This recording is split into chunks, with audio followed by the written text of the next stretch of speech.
Hello, low, low, low, low. Low, low, low, low, low.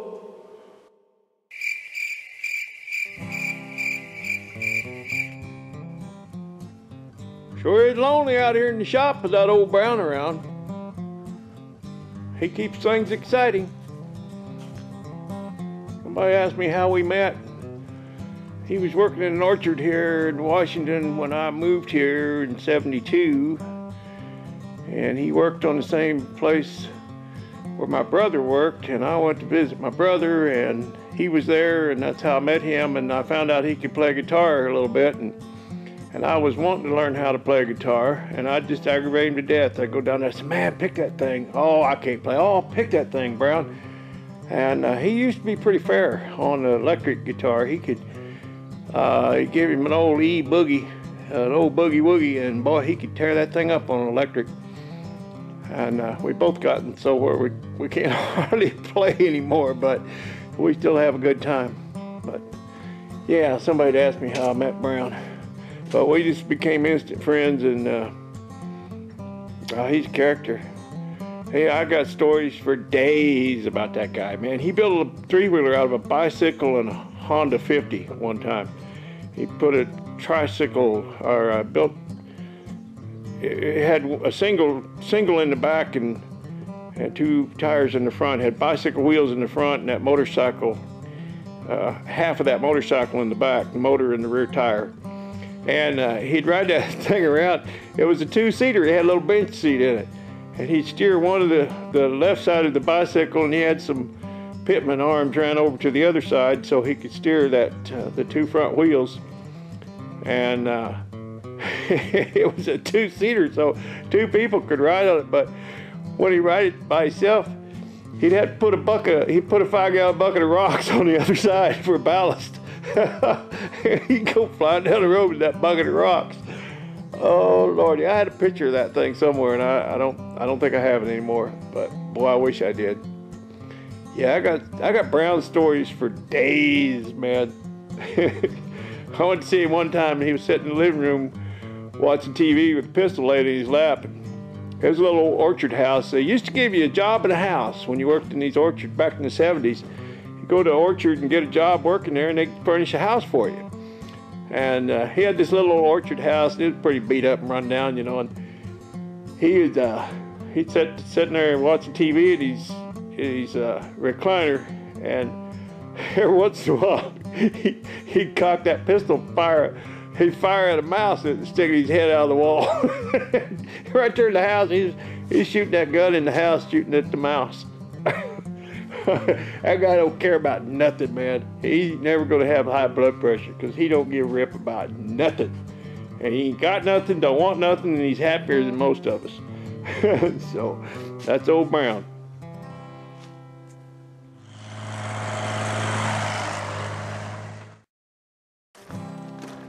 Well, it dumped rain all night, and look here now, it's getting sunny and pretty and kind of nice and warm and 60-something out here. I'm in shirt sleeves, it's comfy, and I just come out here to say, look at this, look at all this work that I've created for myself. I'm probably going to pull that work truck out and put the Hudson in there. Either that, or I'll bring the Dojelac back inside for the winter and put the Hudson here. I'm not sure yet. I'm not going to take that Hudson a whole lot further.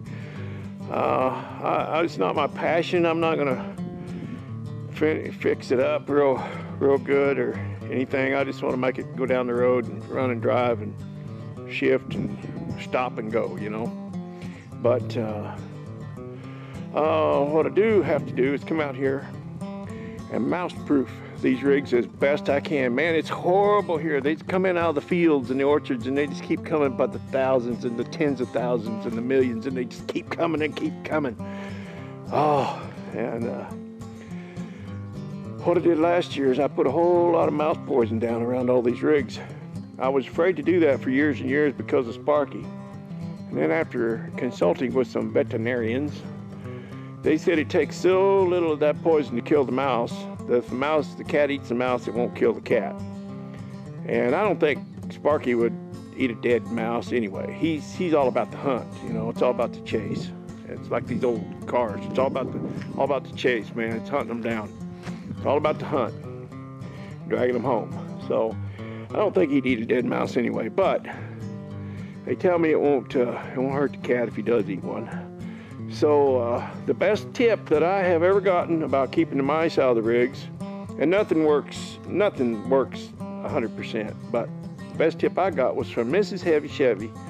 And she said get some pure peppermint oil and dab it on cotton balls and stick them around in the car. And I have done that, and it works better than anything I've done in the past.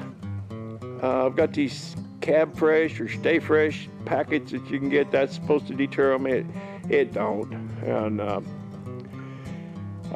somebody suggested dryer sheets, and I've tried that, and the mice they took the dryer sheets and made little hammocks out of them, and when I went and checked, they was just laying in a hammock smoking cigars and drinking whiskey and laughing at me. So dryer sheets don't work. They might work briefly, but the cotton balls with the peppermint oil is the thing that I would suggest if anybody's looking for something. But you have to be vigilant. You have to stay on top of it, because it fades after time, and then it doesn't deter the mice anymore. So I always forget.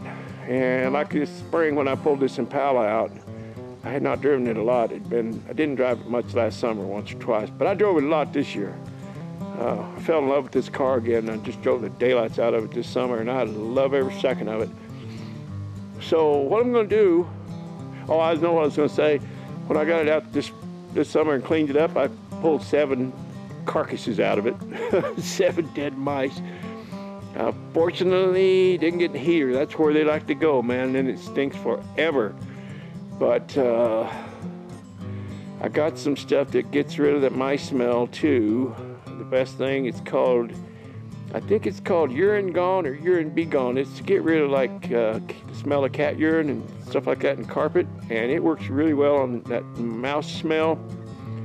But of course, the best thing is to just take it all apart, bleach everything, and get rid of everything. But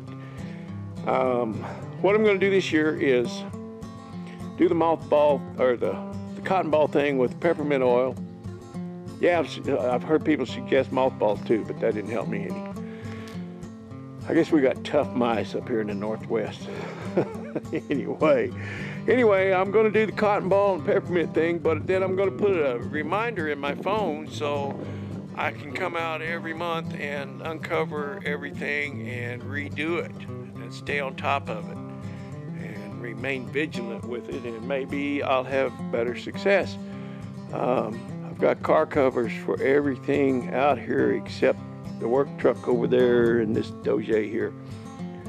So I'm gonna cotton ball everything and cover everything and tie the covers down. My friend down in Clovis said, "Why don't you just leave that building open? Why put walls? It looks nice." Well, you know, I have to do that right now. I have no choice because I didn't have the kind of grafting season that I needed to have in order to pour a floor and put walls and doors up and everything. But you know, I got the building last year, so maybe next year that'll happen. You never know, a step at a time. But the thing is, you got to close stuff in here. The wind will blow, man, 70 miles an hour and blow limbs in here and scar up paint. And one time I had a tumbleweed come through here at about 70 miles an hour and went down the side of that Impala, and I had to get that buffed out. So that's why I'm going to put covers on everything and try and protect them a little bit. And you got to tie them down, or the wind will beat the covers. And you know, you got to have walls in this part of the country. So we have kind of tough winters here. It takes its toll on things. All right, I've rambled enough. I'm going to shut up, and I'm going to go in and take a look at something on that Hudson, and I'll let you look at it too. It ain't no secret. The last thing I did on this thing when Brown was here was jack this thing up and get what little gas was in there. He drained the tank, but what little gas was in there, we got to run down. And I patched this tank with some gas tank JB Weld supposed to hold on gas tanks, and we're going to see. That's my next step, is to set it down on the ground, put some fuel in it, and then go ahead and hook up my fuel pump. I know it's working. We started up here once, and Brown said, "This thing's knocking," and it was going pow, pow, pow, pow, pow. Well, we figured out it was that fuel pump pumping air. So we know it works. Plugged it off to quieten it down. And somebody wanted to see it with the hood on it, so I might try and put the hood on it after I get rid of this temporary fuel system here. We've had a blast with this thing, man. We had a major fail going into the car show. I was trying to take it to the cruise-in Saturday night, and I almost made it, man. I got within about a block of the place. And that's a whole other story, but Kerwin's got some video of that, and you guys will get a kick out of it. But the thing about this, even breaking down is fun, man. I mean, there's just nothing about this that ain't a blast. It's down there at the market today where they have that cruise-in. The gal that runs that coffee shop, she says, "Oh, I heard you had a bad weekend." I said, "No, we didn't have a bad weekend. We had a blast, man. We had a total blast playing around with this thing." But I'll explain our our major fail and what happened and what we did about it and all that. It's all good fun. It's just fun and games till somebody gets an eye poked out. Then it's just fun. It's not games anymore. Okay. About enough of that. I'm gonna get this thing down and see if that gas tank holds gas. Hey, appreciate you.